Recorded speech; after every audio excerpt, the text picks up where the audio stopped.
رسول اللہ صلی اللہ علیہ وسلم نے فرمایا سب سے افضل صدقہ یہ ہے تأمل الغنا وتخشى الفقر، کہ آپ کو یہ ہو کہ اگر میں نے صدقہ کیا تو ہو سکتا ہے میں غریب نہ ہو جاؤں کل، اور اگر نہیں کیا تو اس پیسے سے مزید پیسہ بنا لوں گا۔ اس کنڈیشن میں جب آپ صدقہ کرو گے تو نبی نے فرمایا یہ صدقہ سب سے افضل ہے، اس میں آپ کا دل بہت جلتا ہے، اور اللہ کا وعدہ ہے کہ جو اللہ کے لیے دیتا ہے وہ غریب تو ہوتا ہی نہیں ہے۔ صدقے سے کبھی مال ہم نے کبھی نہیں کسی سخی آدمی کو غریب ہوتے دیکھا، تو اس سے دنیا کی محبت کم ہوگی۔ حدیث مکمل کر کے بس بیان ختم کرتا ہوں۔ فرمایا جعل اللہ فقرہ بین عینیہ وفرق علیہ شملہ، جب دولت کو ہدف بنائے گا، مسلط کر لے گا، تو فقر کا پھندا اللہ اس کے سامنے لٹکا دیں گے۔ ہر وقت ڈر لگا رہے گا یار میں غریب نہ ہو جاؤں، پیسہ ہے، پلاٹ پڑے ہوئے، لیکن ڈر لگا رہے گا یار میں غریب نہ ہو جاؤں۔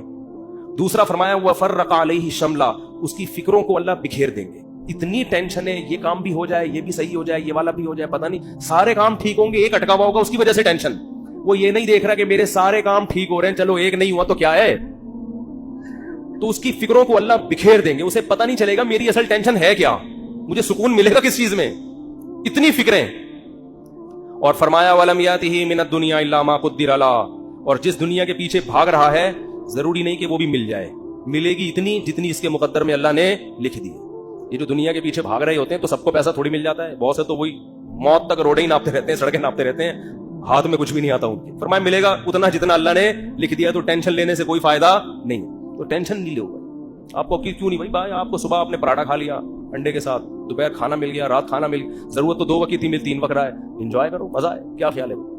ہاں بیگم ٹینشن دیتی ہے، یہ بڑا مسئلہ ہے نا شادی شدہ آدمی، تو اس کو بولو بھائی دیو نبی صلی اللہ علیہ وسلم کی سنت ہمارے سامنے، آپ صلی اللہ علیہ وسلم کی امہات نے، ہماری امہات نے، آپ کی ازواج نے جب نبی سے یہ فرمایا کہ ہم اس غربت میں گزارا نہیں کر سکتی، تو آپ صلی اللہ علیہ وسلم فرمایا بھائی میں تو اسی طرح مسکین ہوں، تو تعالینا امتعکن واسرحکن سراحا جمیلا، کہ آؤ میں تمہیں نکاح سے فارغ کر دیتا ہوں، جاؤ جس سے مالدار سے نکاح کر کے رہنے رہو۔ تو یہاں بھی ٹینشن لینے کا بولو نہیں، اپنی طرف سے کوتاہی نہیں کرو، یہ نہیں کہ ادھر پیسے لاکر میں چھپا کے رکھے ہوئے ہیں بینکوں میں اور بیگم کو یہ بتا رہے جیسے میرے پاس کھانے کو روٹی نہیں ہے، یہ ناجائز ہے، یہ حرام۔ اگر واقعی قدرت کی طرف سے آپ غریب ہو گئے تو بیگم کو 2 لفظوں میں بتا دیں بیگم صاحبہ یہی میرے پاس آمدن ہے، اتنی میری تنخواہ ہے، اس میں اتنے ہی انڈے آ سکتے ہیں، اس سے زیادہ میں سٹی اسکول بیکن ہاؤس میں بچوں کو نہیں پڑھا سکتا، رہنے رہو ورنہ پتلی گلی سے نکلو۔ تو ٹینشن تو لینی نہیں ہے نا۔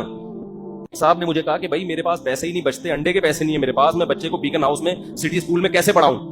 تو میں نے کہا نہیں پڑھاؤ یار، جتنی استطاعت ہے اس حساب سے پڑھا لو۔ کہہ رہے سسرال والے تنگ کر رہے ہیں، ساس کا فون آتا ہے کہ کیا کر رہے ہو، تو میں نے کہا ساس کو بول دو کہ میری اولاد ہے بھائی، میں زیادہ اچھا فیصلہ کر سکتا ہوں۔ کہہ رہے میں نے جب اپنی ساس کو اور سسر کو یہ کہا کہ میرے بچے ہیں مجھے زیادہ فکر ہے، تو انہوں نے کیا ہمارے بچے نہیں ہیں، یہ یعنی ہماری بھی تو بیٹی کی اولاد ہے، کیا ہمارے بچے نہیں ہیں؟ تو وہ داماد مجھے فون کر کے کہہ رہے ہیں کہ میری ساس سسر نے کہا کہ کیا یہ ہمارے بچے نہیں ہیں؟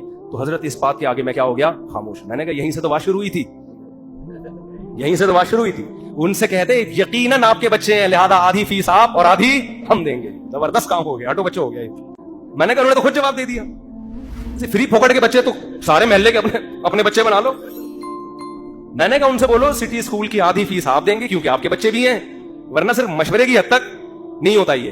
تو میں نے کہا بھائی ٹینشن نہیں لی، جتنی تیرے اندر گنجائش ہے ٹھیک ہے، نہیں ہے تو نہیں ہے۔